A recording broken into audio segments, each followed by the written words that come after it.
Heart attack एक normal बीमारी की तरह बन गया है। 20s, 30s, 40s हर एज ग्रुप के लोग इससे अफेक्ट हो रहे हैं। जो चीज़ पहले नॉर्मल और रेयर लगती थी आज काफ़ी नॉर्मल होते जा रही है। जो एज ग्रुप पहले 60, 65, 70 ईयर्स था वो कम होकर 30, 40s में और इवन 20s में भी कई लोग आ गए हैं।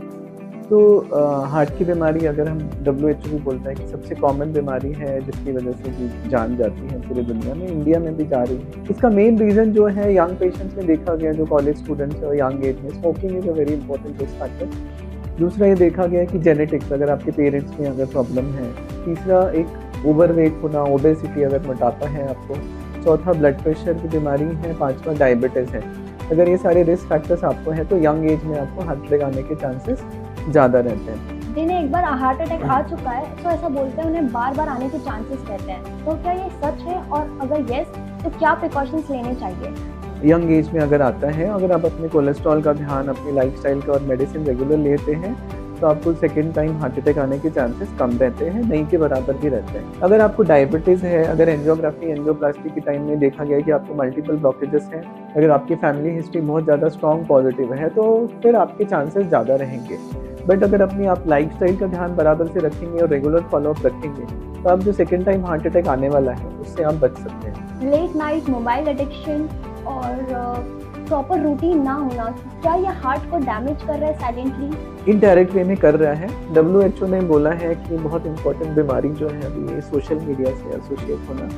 आपका स्क्रीन टाइम कितना है, जितना ज़्यादा आपका स्क्रीन टाइम है उतना ज़्यादा आपके अंदर एंजाइटी, बाकी सारी चीज़ें, आपके अप डाउन्स, आपको शुगर होने के चांसेस, आपको ब्लड प्रेशर होने के चांसेस, ये सारी आपका टोटल मेटाबॉलिज्म डिस्टर्ब हो जाता है। सुबह जल्दी उठना है, उसके बाद में अपने ऊपर ध्यान देना है, 1 घंटा ब्रिस्क वॉकिंग है, जॉगिंग करना है, उसके बाद में diet. ECG, TMT and echo कौन सा टेस्ट कब करवाना चाहिए? जो रिकमेंडेशंस है 25 की एज में ECG, एको और ट्रेडमिल टेस्ट रिकमेंडेड है जो WHO बोलता है। और अगर आपकी फैमिली हिस्ट्री अगर पॉजिटिव है, डायबिटिक है, तो वो ये वाला टेस्ट जो है आपको हर साल कराना है। एंजियोप्लास्टी हो जाती है तो लोगों को लगता है अब नॉर्मल लाइफ पॉसिबल नहीं है, तो ये किस हद तक सच है? जैसे कोई मरीज है जिसका एंजियोप्लास्टी वो मेडिसिन बंद कर दे तो दोबारा हार्ट की प्रॉब्लम हो जाएगी। अगर आप रेगुलर चेकअप नहीं करें, अपना कोलेस्ट्रॉल मेंटेन नहीं करें, आपका शुगर अनकंट्रोल्ड है तो फिर से आपको दोबारा प्रॉब्लम हो जाएगी। तो मुझे हार्ट अटैक आने के बाद मुझे अपना एक्स्ट्रा ध्यान रखना है। वो अगर एक्स्ट्रा ध्यान में रखता हूँ, रेगुलर चेकअप्स कराते रहता हूँ कोई तकलीफ होने से पहले, तो आई विल बी नॉर्मल।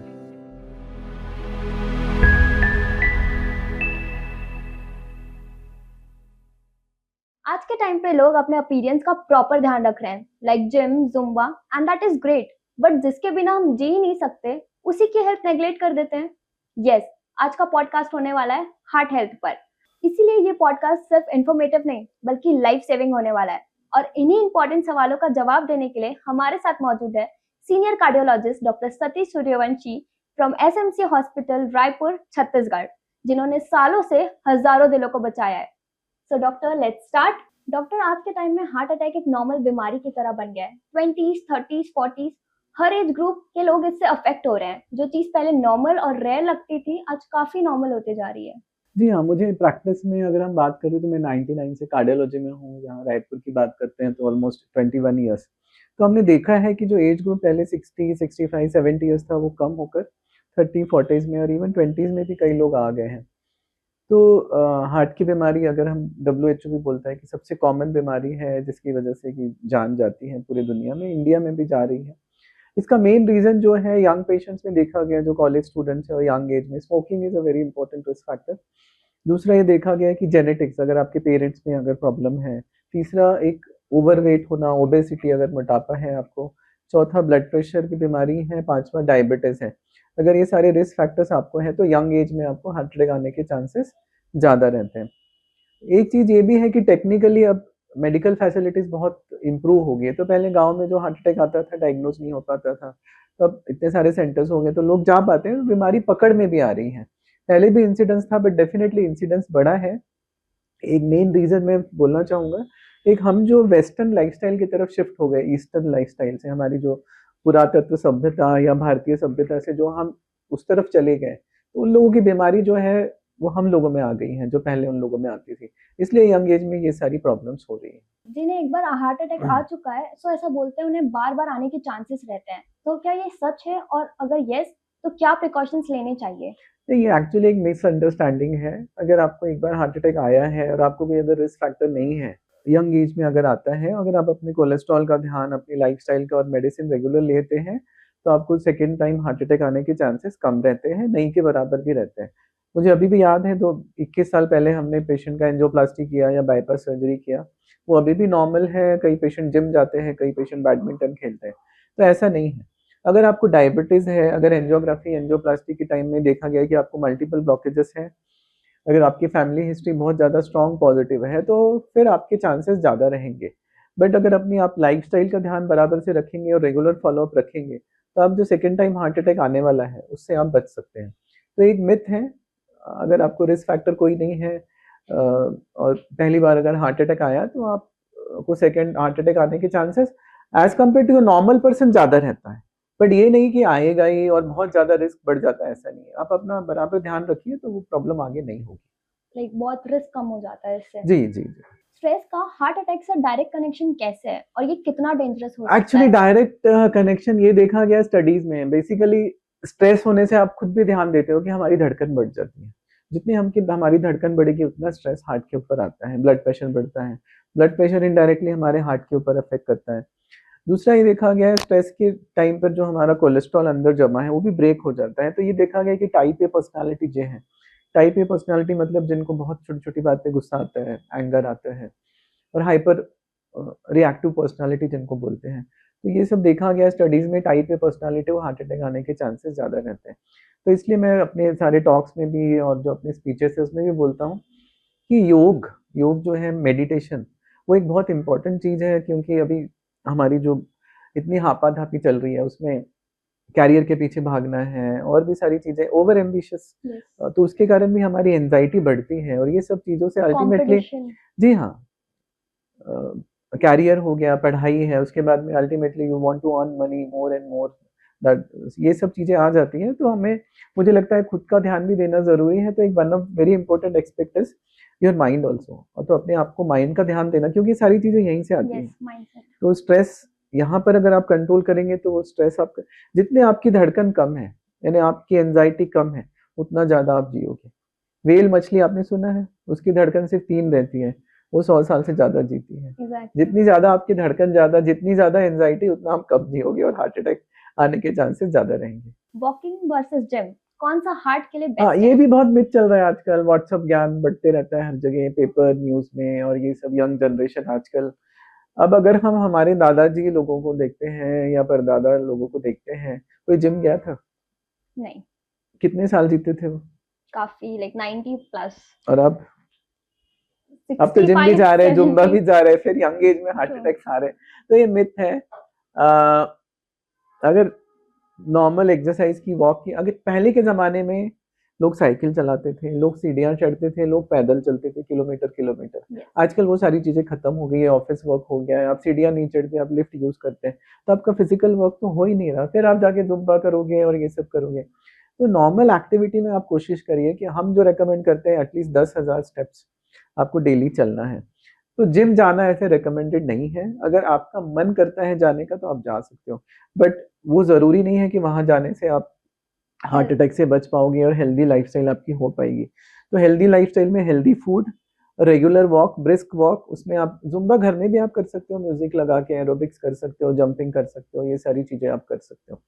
तो ये अगर करेंगे, तब भी आप हार्ट अटैक से बच सकते हैं। लेट नाइट मोबाइल एडिक्शन और प्रॉपर रूटीन ना होना, क्या ये हार्ट को डैमेज कर रहा है साइलेंटली? इनडायरेक्ट वे में कर रहा है। डब्ल्यूएचओ ने बोला है कि बहुत इम्पोर्टेंट बीमारी जो है अभी, ये सोशल मीडिया से एसोसिएट होना। आपका स्क्रीन टाइम कितना है? जितना ज़्यादा आपका स्क्रीन टाइम है, उतना ज़्यादा आपके अंदर एंग्ज़ायटी, बाकी सारी चीज़ें, आपके अप डाउन्स, आपको शुगर होने के चांसेस, आपको ब्लड प्रेशर होने के चांसेस, ये सारी, आपका टोटल मेटाबॉलिज़्म डिस्टर्ब हो जाता है ना? तो हमारा जो साइकिल बना हुआ है, हमारी बॉडी का साइकिल बना हुआ है, वो सन के साथ बना है। तो जैसे सनराइज़ हुआ, तो आप उठ गए, जैसे सनसेट हुआ, उसके बाद में आपको आपकी सोना है। Body, yes. हाँ, तो वो बॉडी का साइकिल, अगर उसको आप सर्काडियन रिदम को चेंज करोगे, तो सारा हार्मोनल इम्बैलेंस, कॉर्टिसोल लेवल बढ़ना, एड्रेनालिन लेवल बढ़ना, ये सारी चीज़ें अल्टीमेटली होके सारी बीमारियाँ होती हैं। ब्लड प्रेशर ले लीजिए, चाहे डायबिटीज ले लीजिए, चाहे फिर अल्टीमेटली हार्ट अटैक, चाहे ब्रेन स्ट्रोक है, ये सब चीज़ों का अल्टीमेटली कारण जो लाइफस्टाइल में डिस्टर्बेंस है। तो हमें एक लाइफस्टाइल बहुत अच्छी हमको बनानी ज़रूरी है। सुबह जल्दी उठना है, उसके बाद में अपने ऊपर ध्यान देना है, 1 घंटा ब्रिस्क वॉकिंग है, जॉगिंग करना है, उसके बाद में डाइट। डाइट जो हम अगर बात करते हैं तो हमारे ऋषि मुनि क्या खाते थे? कल मूंग फल, है ना? हमने यही तो हम पिज्जा बर्गर कल्चर की तरफ चले गए हैं। अब लेट नाइट आप जागोगे तो क्या करोगे? ज्यादा से ज्यादा कैफीन इंटेक बढ़ गया है। कैफीन इंटेक करोगे, स्मोकिंग करोगे, यही सारी चीजें करते हैं और पिज्जा बर्गर रखा रहता है सामने, वो खाते रहते हैं। तो मैं तो हर बार बोलता हूँ कि ये जो बच्चे वाली स्टेज है हमारी, जो 12-14 साल है, उसी स्टेज पर हमको बच्चों को भी समझाना है ये सारी चीजें अच्छी नहीं है, मोबाइल तो से दूरी रखना है। और स्क्रीन मोबाइल ब्लू लेस कोई भी चीज देखिए, जो साइंस इन्वेंशन करता है, अगर इलेक्ट्रिसिटी की बात करें तो वो हमारे लिए अच्छी है, लेकिन आप तार को छुओगे तो क्या होगा? करंट लगेगा। करंट लगेगा। सेम मोबाइल भी है, मोबाइल हमारे लिए इंफॉर्मेशन पाने के लिए बहुत जल्दी एक इंफॉर्मेशन लेने के लिए हुआ है ये, बट आप उसमें अब सोशल मीडिया है, वो क्या हमको क्या देते हैं? They just create a problem, है ना? तो इन्फॉर्मेशन ही लेके थोड़ा सा हमने 10-15 मिनट के लिए मोबाइल यूज कर लिया, उसके बाद में मोबाइल जो है फ़ोन यूज़ करने के लिए है और फ़ोन करने के लिए है। तो मेरी सलाह ये रहेगी बच्चों को, जो यंग जनरेशन को, जितना दूर आप सोशल मीडिया से रहेंगे, एंड उतना ब्लू स्क्रीन से। हाँ, उतना आप एक हेल्दी लाइफ़ जी पाएँगे। तो इट्स अ डिसीज़, डिस-ईज़ यानी आप ईज़ में नहीं हो, है ना? अब कोई फ़ेसबुक में जाकर अरे! इसने मुझे लाइक नहीं किया, उसमें परेशान हो जाता है। होता है ना ऐसा यंग जनरेशन में, this is the thing which is happening, but they are living a artificial life, वो एक आर्टिफिशियल लाइफ़ एग्जैक्टली, है एक ना? That's assumption not a life है। That's not a real life. तो इसलिए मोबाइल जिस काम के लिए बना हुआ है, ऊपर वाले ने बनाया है, उसी के लिए यूज करिए, बाकी कामों के लिए यूज ना करें। आजकल लोग ब्रेकफास्ट स्किप कर रहे हैं, लाइक उतने टाइम तक वो उठ ही नहीं पाते हैं, देन लंच के टाइम में डिनर हो रहा है, डिनर के टाइम पे they like go to bed and तो इसका क्या इम्पैक्ट पड़ता है नहीं, हेल्थ? टोटल बताया ना, सर्काडियन रिदम डिस्टर्ब हो जाती है। ब्रेक फास्ट का मतलब होता है you are breaking your fast. Yes. जो बॉडी हमारी एनर्जी बनाती है, वो एनर्जी ब्रेन में जाती है, ब्रेन को ग्लूकोज की जरूरत है। तो एक स्टेज के बाद में हमारे ब्रेन को ग्लूकोज की जरूरत पड़ती है, इसलिए 12-14 घंटे का फास्ट होने के बाद में आप अपना फास्ट ब्रेक करते हो सुबह। तो you give some calories to your body, give some glucose to your brain, है ना? तो वो डिस्टर्ब हो जाएगा तो सारी चीजें डिस्टर्ब होते होते चली जाती है, फिर रात में 11-12 बजे 1 बजे तक आप सो रहे हो। तो अल्टीमेटली ये सब चीज़ों से ये जो सर्कल, ये विशियस सर्कल है यस। बीमारियों का, तो इसलिए एक हेल्दी लाइफस्टाइल है वो बहुत ज़्यादा ज़रूरी है। ब्रेकफास्ट लेना भी बहुत ज़रूरी है, ब्रेकफास्ट हेल्दी होना चाहिए। इंडियन कॉन्टेक्स्ट में अगर हम बात करते हैं तो हमारी फूड हैबिट्स बहुत ख़राब है, इंडियन फूड हैबिट्स बहुत ख़राब है। हम ब्रेकफास्ट की बात करते हैं, ब्रेकफास्ट में आप क्या लेते हो? पराठा, पराठा, पोहा। ये इसमें बहुत ज़्यादा कैलोरीज हैं, कार्बोहाइड्रेट्स, जो हमारे हेल्थ के लिए अच्छा नहीं है। मॉर्निंग में हेल्दी जो फ्रूट्स रिकमेंडेड है, फ्रूट्स आपको ब्रेकफास्ट में लेना चाहिए, या फिर प्रोटीन जो है, चना आपने ओट्स। भिगाया हुआ है, ओट्स भी ठीक है। चना प्रोटीन, इंडियन डाइट में प्रोटीन बहुत कम है, वेजिटेरियंस में स्पेशली, तो उसको बढ़ाना है। चना है, मूंग दाल है, ये सारी चीज़ें जो स्प्राउट करके उसको आप लेंगे ना, एटलीस्ट हफ्ते में 3 दिन आप अगर लेते हैं तो वो ठीक है। कि हम पेशेंट से पूछते हैं, मैं 3 पराठे खाता हूँ ब्रेकफास्ट में, दैट इज नॉट हेल्दी। तो वो साइकिल को हमको ब्रेक करके एक हेल्दी ब्रेकफास्ट की तरफ और हेल्दी फूड की तरफ जाना चाहिए। वो आज के ज़माने में सुबह जिम जाता है बंदा और शाम को जाके पब चला जाता है, वहाँ स्मोक करता है। नहीं नहीं, बल्कि लाइक जिम अगर हो गया खत्म। True true. इवन बट सुबह ना भी जाके लोग मोस्टली आजकल मतलब अब पॉपुलेशन हाँ, लाइक इवनिंग देखिए में जा रहे इवनिंग पे हैं, जा रहे हैं, जब वो सुबह आपको 11 ढलना बजे चाहिए। 11 ही बजे उठते हैं। एग्जैक्टली, जब सन सेट हो रहा है मतलब आपकी बॉडी भी धीरे धीरे उस टाइम में वो होनी चाहिए, तब आपका अपन एनर्जी लेवल धीरे-धीरे कम होते जाता है ना, आप एग्जैक्टली तब सुबह आप ऊपर फ्रेश फील करते हो। बहुत जर्क देते हैं। नींद भी बहुत ज़रूरी है आपका, साउंड स्लीप आपका कम से कम 7 से 8 घंटे एडल्ट का नींद में। आप देखिए कभी अगर आपकी नींद 2 घंटे होती है तो मॉर्निंग में आप कैसे फील होता है? You don't feel like eating, कुछ भी करने का मन नहीं करता जब तक नींद पूरी नहीं एंड होती मैंने तब तक। ऐसे कहीं पढ़ा था कि एक पर्टिकुलर टाइम होता है, जैसे 11, 1 और ऐसा कुछ, मतलब अगर आप उस टाइम नहीं सोए और अगर आप कंटिन्यू फ़ोन चला रहे हो, फिर आप रात भर जग सकते हो लाइक हुँ, 5-6 बजे तो तक। फिर आदत हो जाएगी फिर तो। ईसीजी, टीएमटी एंड इको कौन-सा टेस्ट कब करवाना चाहिए? जो रिकमेंडेशंस है 25 की एज में ईसीजी, एको और ट्रेडमिल टेस्ट रिकमेंडेड है, जो डब्ल्यूएचओ बोलता है। और अगर आपकी फैमिली हिस्ट्री अगर पॉजिटिव है, डायबिटिक है, तो वो ये वाला टेस्ट जो है आपको हर साल कराना है। अदरवाइज़ अगर आपको कोई रिस्क फैक्टर नहीं है, तो ये टेस्ट जो है रिकमेंडेड हर 5 साल में आपको कराना है, जिसमें कोलेस्ट्रॉल की जाँच, ईसीजी, एकोकार्डियोग्राफी और ट्रेडमिल टेस्ट और आपके शुगर लेवल्स कराते हैं। तो ये कांसेप्ट है, this is something which is known as preventive health checkup. Okay. बहुत सारे लोग बोलते हैं मुझे तो कोई प्रॉब्लम नहीं, फिर मैं चेकअप क्यों हुँ, कराऊँ? चेकअप आपको तभी कराना है जब आपको साइलेंट बीमारी कुछ अंदर है और वो चेकअप करने से पता चलती है। कई बार ऐसा होता है कि शुगर है उनको और फिर पता चलता है पहली बार टेस्ट में, हम लोग कैंप्स में जाते हैं, पहली बार 40-45 साल, 50 साल में उनका शुगर देख रहे हैं तो 400 आ रहा है। उनको पता ही नहीं, हुँ, 4-5 साल से उनको शुगर की प्रॉब्लम है। कई पेशेंट का ब्लड प्रेशर है वो 160, 100 आता है, उनको पता ही नहीं। तो डायबिटीज़ और hypertension they are known as silent killers. So आपको सिम्पटम्स नहीं रहते बट स्टिल आपको ये बीमारी है। तो इसलिए रिकमेंडेड है कि आपका ईयरली चेकअप ऐसे होना चाहिए।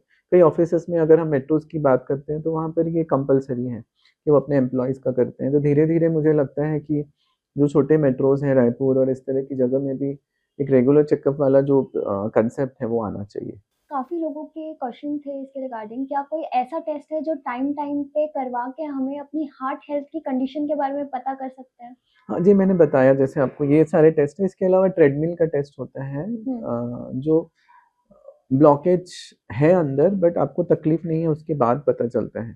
तो अगर 50 साल की उम्र के में अगर 100 लोगों का हम ट्रेडमिल करेंगे, तो उसमें 12 लोगों का वो पॉज़िटिव आता है। इसका मतलब उनके अंदर ब्लॉकेज है बट वो हुआ नहीं है। हुँ, तो ये एक ट्रेडमिल का टेस्ट है, दूसरा एक सीटी स्कैन होता है हार्ट का, उसमें आप कैल्शियम देख सकते हैं, तो जिनका कैल्शियम स्कोर ज़्यादा है, उनको ब्लॉकेज होने के चांसेस ज़्यादा रहते हैं और फिर ऐसे लोगों का रिकमेंडेड है कि एंजियोग्राफी किया जाए। तो ये सारे टेस्ट अभी हैं अवेलेबल, तो ये सब कर सकते हैं। उसके बाद में स्ट्रेस थैलियम और ये सारे टेस्ट होते हैं बट बेसिक लेवल पर बेसिक। जो है आपका एक cholesterol level, ECG, echocardiography, treadmill test, अगर ये हम टेस्ट करवाते हैं, तो आपको एक बेसिक हार्ट के हेल्थ के बारे में जानकारी मिल एंड सकती कितने है। ड्यूरेशन में ये करवाना चाहिए? अगर आपको रिस्क फैक्टर नहीं है तो हर 5 साल में, हुँ, अगर आपको रिस्क फैक्टर्स हैं, डायबिटीज़ है, ब्लड प्रेशर है और फैमिली हिस्ट्री पॉजिटिव तो एवरी ईयर कराना है 25 के बाद। जैसे कभी किसी को हमारे सामने हार्ट अटैक आ रहा होता है, तो काफ़ी लोग पैनिक कर जाते हैं, तो हार्ट अटैक के फर्स्ट 10 मिनट्स में क्या करना चाहिए? फर्स्ट 10 मिनट्स में हार्ट अटैक के एक्चुअली अभी ये रिकमेंडेड है कि सब लोग जिनका एज ज़्यादा है और रिस्क फैक्टर्स हैं उनको बहुत कुछ हम कर नहीं सकते एक्चुअली। एस्पिरिन की टैबलेट जो आती है, डिस्प्रिन की टैबलेट आती है, वो डिस्पोजेबल रहती है पानी में, वो मिला के आप उनको दे सकते हैं। बट हमें बड़ा कन्फर्म भी होना पड़ेगा कि उसको हार्ट अटैक है क्या?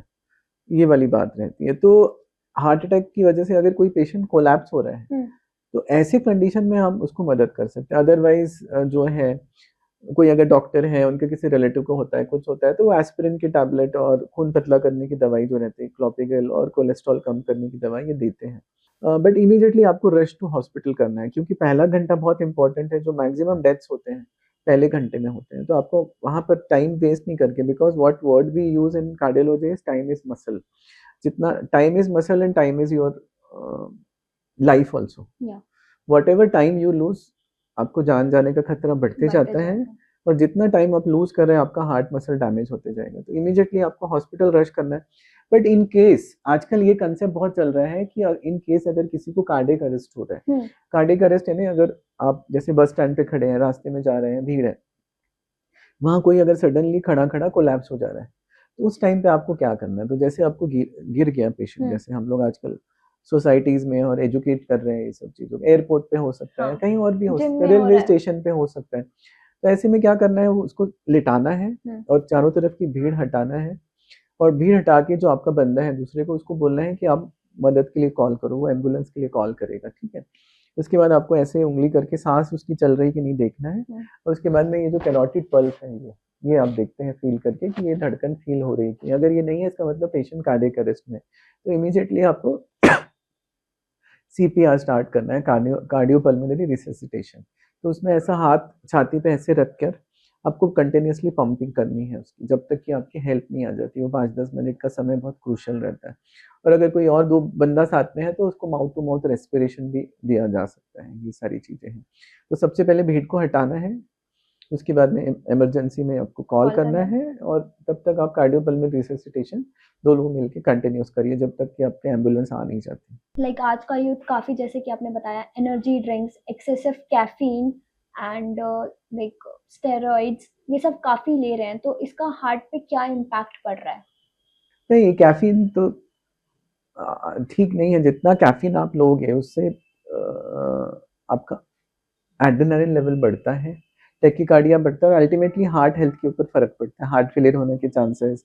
कभी-कभी एक्सेसिव कैफ़ीन आपने ले लिया, स्टेरॉइड्स है या कुछ इंजेक्टेबल्स लेते हैं, उससे भी एकदम हार्ट रेट बढ़ के आपका हार्ट वीक हो सकता है, हार्ट अटैक भी आ सकता है। एक चीज़ होती है टैकीकार्डियोमायोपैथी, कंटिन्यूअसली हार्ट रेट आपका बढ़ता है कभी, तो उसके कारण भी हार्ट आपका वीक हो सकता है। तो ये सारी चीज़ें, ये हेल्थ के लिए अच्छी नहीं है, इसको हमको अवॉइड करना चाहिए ये सब। एक लिमिटेड अमाउंट में ठीक है, आपने एक सुबह के टाइम ले लिया, शाम ले लिया, but continuously we see that's, हर कोई एक बंदा रहता है जैसे चेन स्मोकर है, वैसे लाइक आई विल से कि चेन वेपिंग, हाँ, ये कॉफ़ी कॉफ़ी लेने वाली बात हो गई है, तो हर आधे घंटे में उनको एक कॉफ़ी कॉफ़ी चाहिए, चाहिए। ब्लैक कॉफ़ी चाहिए, ये सारी चीज़ें, यस, यस। बट वो हेल्थ के लिए ठीक नहीं है। एंड आज का यूथ बहुत कंपैरिजन कर रहा है कि हम सिगरेट्स नहीं ले रहे हैं बट हम वेप कर रहे हैं, तो वो उतना अनहेल्दी नहीं है और वो उतना डेंजरस नहीं है लाइफ के लिए, तो नहीं, क्या नहीं, कितना सच है? सेम है। वो तो ये बहाना है कि हम ये ले रहे हैं, वो ले रहे हैं। Ultimately everything is dangerous.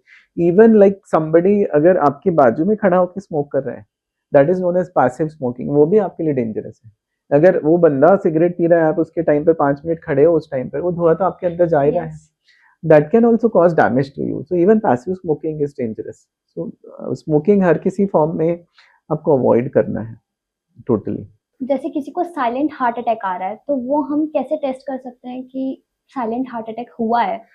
Silent heart attack 2 तरह की कंडीशन में होता है। एक तो डायबिटिस पेशेंट में, दूसरा ओल्ड एज में। डायबिटिक पेशेंट में जो नर्व्स हैं वो डैमेज हो जाती हैं, तो इसलिए इन लोगों को चेस्ट पेन फील नहीं होता।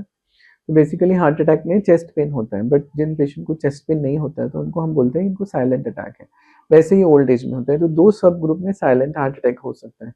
तो ये हम कैसे पता करेंगे? तो रेगुलर चेकअप में जब हम यस। लोग जाते हैं, तो ईसीजी से पता चलेगा कि आपको साइलेंट हार्ट अटैक आया है, ड्यूरेशन भी पता चल जाता है, और एकोकार्डियोग्राफी से भी पता चल जाता है। तो एको में जैसे हमारी 3 नसें हैं, वो अलग-अलग एरिया को सप्लाई कर रही है। तो उससे हार्ट का फंक्शन पता करके कौन-सा एरिया डैमेज हुआ है, कब पुराना हार्ट अटैक है, वो साइलेंट हार्ट अटैक, इस तरह से हमको पता चल जाता है। तो इसलिए हम डायबिटिक पेशेंट्स को बोलते हैं कि चेकअप्स बहुत ज़रूरी है, जैसे मैंने बताया हर साल में। और दूसरा, एक साइलेंट हार्ट अटैक के अलावा ये होता है साइलेंट, एक अनजाना इक्विवेलेंट या हार्ट अटैक का इक्विवेलेंट। तो डायबिटिक पेशेंट को हम बोलते हैं कि अगर आपको चेस्ट पेन नहीं भी हो रहा है, अगर आपको सांस फूलने लगे एकदम से, कभी चक्कर आ जाए, ऐसा लगे कि आप चक्कर आके गिरने लगे हो, गिर जाए, ओल्ड एज में भी बहुत सारा, तो ये हार्ट अटैक के लक्षण होते हैं डायबिटिक पेशेंट्स में और ओल्ड पेशेंट्स में। तब भी आपको इमीडिएटली रश करना है हॉस्पिटल में। एंजियोप्लास्टी हो जाती है तो लोगों को लगता है अब नॉर्मल लाइफ पॉसिबल नहीं है, तो ये किस हद तक सच है? हाँ, ये भी बहुत बड़ा मिथ है कि मेरी एंजियोप्लास्टी हो गई, मेरा बाईपास हो गया। तो like I told you, one of my neighbours was there in Samta colony, जो मैं स्कॉट्स में था, फोर्टिस में, वहाँ पर ही अंडरवेंट एंजियोप्लास्टी 2007 में। वो अभी तक नॉर्मल है, he goes to regular gym. जो सबसे पहला मैंने एंजियोप्लास्टी किया था यहाँ पर, वो अगस्त 2005 में किया था। वो लेडी है, संतोषी नगर में रहती है, वो अभी भी आती है फॉलोअप में, शी इज़ फाइन। तो there are so many patients जो यस। अब देखिए 21 साल बाद आ रहे हैं, वो नॉर्मल लाइफ अपनी जी रहे हैं, कोई इश्यू नहीं है। बाहर जाना, फ्लाइट में बैठना, रेगुलर वॉक करना, ये सब। तब बट ये मेंटेन करना होता इसलिए होगा। होता है कि उन्होंने अपना ध्यान दिया। यस। जैसे कोई मरीज है जिसका एंजियोप्लास्टी, वो मेडिसिन बंद कर दे, तो दोबारा हार्ट की प्रॉब्लम हो जाएगी। अगर आप रेगुलर चेकअप्स नहीं करें, अपना कोलेस्ट्रॉल मेंटेन नहीं करें, आपका शुगर अनकंट्रोल्ड है, तो फिर से आपको दोबारा प्रॉब्लम हो जाएगी। तो मुझे हार्ट अटैक आने के बाद मुझे अपना एक्स्ट्रा ध्यान रखना है। तो वो यस। अगर एक्स्ट्रा ध्यान में रखता हूँ, रेगुलर चेकअप्स कराते रहता हूँ, कोई तकलीफ होने से पहले, तो आई विल बी नॉर्मल। आजकल लोग ट्रेनर लेते हैं, जैसे जिम में कई लोग विदाउट ट्रेनर करते हैं, तो हेवी वर्कआउट या विदाउट गाइडेंस एक्सरसाइज हार्ट के लिए सेफ है या रिस्की है? जो अभी इतने सारे इंसिडेंसेस हो रहे हैं, तो अगर हमारा रिकमेंडेशन ये है कि अगर फैमिली में आपके किसी को हार्ट अटैक आया है यंग एज में, या किसी की यंग एज में डेथ हुई है सडन, तो आपको जिम जॉइन करने के पहले अपना डॉक्टर से चेकअप कराना, उसमें एक ईसीजी और एकोकार्डियोग्राफी, ये सब चीज़ें इंपॉर्टेंट रहती हैं। जिम के टाइम पे हार्ट अटैक यूजुअली जो है वो हार्ट अटैक नहीं आता। कई पेशेंट में जो है कॉन्जेनाइटल बीमारी रहती है जिसको हम लोग हाइपरट्रोफिक ऑब्स्ट्रक्टिव कार्डियोमायोपैथी या कार्डियोमायोपैथी बोलते हैं। तो इन पेशेंट्स का जो मसल है वो थिक रहता है, तो हार्ट की कैविटी मोटी रहती है। तो ऐसे पेशेंट में बहुत फिजिकल एक्सरसाइज करते हो तो ऐसे टाइम में आपको कुछ धड़कन में एबनॉर्मलिटी होकर आपकी सडन डेथ हो जाती है। तो इसलिए रिकमेंडेड है कि अगर आपकी फैमिली हिस्ट्री में यंग एज में डेथ हुआ है तो आप अपना चेकअप बराबर करके फिर करिए, और जिम ट्रेनर के साथ में करते हैं तो ज़्यादा बेटर है। But still I personally feel कि उसको भी बहुत ज़्यादा जानकारी नहीं, अपने हिसाब से करवाएगा वो। तो आपको अपने खुद का ध्यान रखना ज़रूरी है। तो अगर फैमिली हिस्ट्री में यंग एज में डेथ हुई है तो आप अपना चेकअप कराइए हार्ट का, उसके बाद ही जिम ज्वाइन करिए। विमेन्स में हार्ट अटैक के सिम्टम मेंस से कैसे डिफरेंट होते हैं? एक तो पहली बात वो अपना ध्यान नहीं रखती है ना, फिर हमने देखा है हमारे फैमिली में भी, तो मोस्ट ऑफ द टाइम हमारे पेरेंट्स है या मदर घर के कामों में बिजी, थोड़ा भी तकलीफ अगर हुई कुछ है तो वो ध्यान नहीं देते, नेग्लेक्ट कर देते हैं। नेग्लेक्ट कर देते, ठीक है हो रहा होगा बाद में चले जाएंगे, ये सारी चीजें। तो फीमेल्स में अटिपिकल सिम्टम्स बहुत होते हैं। जो चेस्ट पेन है वो क्लासिकल नहीं होगा, अटिपिकल सिम्टम्स होते हैं, पसीना आना, घबराहट होना, ये सारे सिम्टम्स, और सांस फूलना पैदल चलने में, काम करने में, तो ये थोड़े अलग से symptoms over female sweating female होना। फीमेल पेशेंट्स में, हाँ जी, जल्दी थक जाना काम करते समय, ये सारे। तो ये अगर सिम्टम्स होते हैं तो एकदम जो क्लासिकल चेस्ट पेन और ये सारी चीज़ें रहती हैं वो यूजुअली फीमेल्स में नहीं होती। और फीमेल्स थोड़ा हार्ट अटैक से जब तक उनका मेंस्ट्रुअल साइकिल चल रहा है तो पॉजिटिव हार्मोन्स रिलीज होते हैं बॉडी में, तो वो हार्ट अटैक से बचे रहते हैं। बट डायबिटिक पेशेंट में ये प्रोटेक्शन चला जाता है। तो जैसे मेंस्ट्रुएशन बंद होता है 45-50 ईयर्स के, उसके बाद में फिर फीमेल्स में भी हार्ट अटैक का इंसिडेंस बढ़ने लगता है, मेल्स की जैसे ही हो जाता है, वो प्रोटेक्शन खत्म हो जाता है। तो उस एज में हमको जैसे डायबिटिक है तो स्पेशल ध्यान रखना, या फिर एज उसके बाद हो गई तो कोई भी अपना रेगुलर चेकअप्स भी कराना है फीमेल्स में, और सिम्टम्स की तरफ ध्यान देना बहुत जरूरी है। एंड अगर कंपैरिजन वाइज देखें तो मेंस और वुमेन्स दोनों में ज्यादा कौन हार्ट अटैक के? मेल्स को ज़्यादा हार्ट अटैक आता है जो स्टडीज आई हैं, बट एक एज तक मैंने जैसे बताया मीनोपॉज तक बचे रहते हैं, उसके बाद में फिर अगर हम ये बात मानते हैं 55-60 की एज में फिर ये इंसिडेंस बढ़ जाता है, दोनों में ऑलमोस्ट सेम हो जाता है, कुछ थोड़ा बहुत परसेंटेज का डिफरेंस है। बट फीमेल पेशेंट्स में डायबिटिस ज़्यादा कॉमन रहता है, डिसीजेस मल्टीपल ब्लॉकेजेस होने के चांसेस। और एक चीज़ देखी गई है कि अगर मेल को हार्ट अटैक आता है, फीमेल को हार्ट अटैक आता है, तो फीमेल को डेथ होने के चांसेस और कॉम्प्लिकेशंस होने के चांसेस ज़्यादा रहते हैं। ओके। हाँ, तो इसलिए और ज़्यादा उनको ट्रीटमेंट की, एग्रेसिव ट्रीटमेंट की ज़रूरत है okay. As compare to males. Chest pain के अलावा कौन से ऐसे सिम्टम्स हैं जो हार्ट पेन या हार्ट अटैक से रिलेट कर सकते हैं कि हाँ इनको चेस्ट पेन के अलावा कौन से ऐसे सिम्टम्स? हाँ, जैसे मैंने बताया कि एंजाइना इक्विवेलेंट बोलते हैं, एंजाइना यानी चेस्ट हार्ट का pain. Angina is pain which is arising from the heart, जो हार्ट की तरफ से अराइज होता है। तो ये पेन जो है एक्चुअली पेन नहीं होता, हेवीनेस, पेशेंट जो बोलता है, कंप्लेन करता है मुझे सीने के बीचों बीच एक भारीपन महसूस हो रहा है, वजन महसूस हो रहा है, ऐसा लगता है कोई बैठ गया, मुझे किसी ने बांध दिया, पत्थर, हेवीनेस फील होती है। और ये हेवीनेस ऐसे सेंटर एक पॉइंट पे नहीं होगी, अगर एक पॉइंट पे है तो कार्डियक पेन नहीं है। और ये पेन जो है हेवीनेस दोनों हाथों की तरफ जाती है, कंधे में भी जाती है पीछे, और गले में भी जा सकती है ऐसे। तो इस तरह के सिम्टम्स कई बार हम ऐसे देखा, हमारा मैं जब फोर्टिस में था वहाँ पर 20 साल पहले की बात है, एक डॉक्टर के फादर, उनको राइट शोल्डर जॉइंट में पेन हो रहा था, बट उनका एंजियोग्राफी किया तो उनको काफ़ी ज़्यादा ब्लॉक थे। तो ये अटिपिकल सिम्टम्स रहते हैं। इसके अलावा अगर आपका पैदल चलने में सांस फूल रहा है, अगर आपको चक्कर आता है, और जैसे डायबिटिक पेशेंट्स है ओल्ड एज में, या बहुत पसीना आ रहा है, घबराहट हो रही है, ये भी अलग तरह के सिम्टम्स हो सकते हैं अदर देन चेस्ट पेन। तो उसके उसके ऊपर हमें ध्यान देना बहुत ज़रूरी है। सडनली बैठे-बैठे आपको बहुत ज़्यादा पसीना आ गया, कोई रीज़न नहीं है। एंड आजकल बच्चों पे ये बहुत कॉमन हो गया कि हार्ट में होल बहुत हो रहे हैं, तो इसका क्या रीजन है? नहीं, और ये तो पहले भी हो रहे थे, आजकल नहीं लाइक एक्चुअली। बहुत बहुत छोटे हाँ बच्चों जी, को। जी, जी, जी, ये एक्चुअली इन्फॉर्मेशन पहुँचती नहीं है। तो अगर हम बात करते हैं कॉन्जेनाइटल हार्ट डिसीज़ बोलते हैं इसको, जन्मजात, तो बच्चे में छेद होता है, या तो वीएसडी हो सकता है, एएसडी इस तरह का, या पीडीए, और भी कॉन्जेनाइटल डिसीज़ होती है। तो इंसिडेंस जो है 1000 बच्चों में 8 बच्चों में होता है, वो तब से चल ही रहा है ऐसा, उतना सेम है। कई अर्ली स्टेज में पकड़ में आ जाता है, कई पेशेंट जो बच्चे रहते हैं दूध नहीं पी पाते, पसीना आता है, एकदम पसलियाँ तेज़ चलती हैं, तो उस अर्ली स्टेज में भी 5 साल से पहले भी उन लोगों का इलाज हो जाता है और बहुत ज़्यादा घबराने की हमको ज़रूरत नहीं है, कई होल जो है वीएसडी एज के साथ बंद हो जाते हैं। एएसडी यूजुअली बंद नहीं होता, पीडीए भी अर्ली स्टेज में बंद हो जाता नहीं है, तो आपको उसका इलाज कराना है और बहुत सिंपल इलाज है, वो डिवाइस आता है एक छतरी टाइप का, उससे वो होल को बंद कर देते हैं without any surgery. So we'll do a quick rapid fire round. या श्योर। Yeah. Morning walk या night walk? मॉर्निंग। Stress या smoking हार्ट के लिए ज्यादा dangerous? Smoking. Energy drinks safe या risky? रिस्की। Tea और coffee which is more safe for heart? T. अगर आप सिर्फ 3 हैबिट्स रिकमेंड करें जो एक हेल्दी हार्ट के लिए हो तो आप क्या रिकमेंड करेंगे? 3 हैबिट्स में एक तो हेल्दी डाइट, दूसरा जो है regular physical activity, at least 45 to 60 minutes a day, at least 5 days a week. And third is moving away from bad habits like smoking. Alcohol. These are the 3 things which I will recommend for a healthy heart. Audience के लिए एक message जो उनकी life बदल सकता है? सबसे पहले खुद का ध्यान दें। आप फ्लाइट में बैठते हैं तो एयर होस्टेस बोलती हैं कि दूसरों को ऑक्सीजन लगाने के पहले खुद को लगाइए। तो बहुत सारे लोग, मुझे टाइम ही नहीं मिलता, खुद के लिए टाइम नहीं मिलता, मैं फैमिली के लिए कर रहा हूँ, मैं इसके लिए कर रहा हूँ, बट आप खुद के लिए जब तक self care is very very important. तो डेली आप सुबह 1 घंटा अपने आप को दीजिए, उस 1 घंटे में जो आपको अच्छा लगता है वो करिए।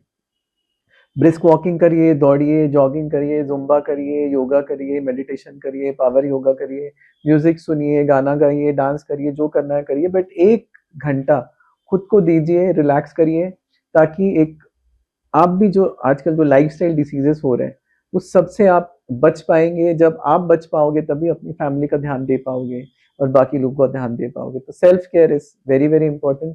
तो सेल्फ केयर के लिए अवेयर हो जाइए और आज से अपने खुद का ध्यान देना शुरू कर दीजिए। डॉक्टर, आज का session literally healthy heart and life saving रहा। Thank you for your precious time and spreading awareness. Thank you, thanks a lot.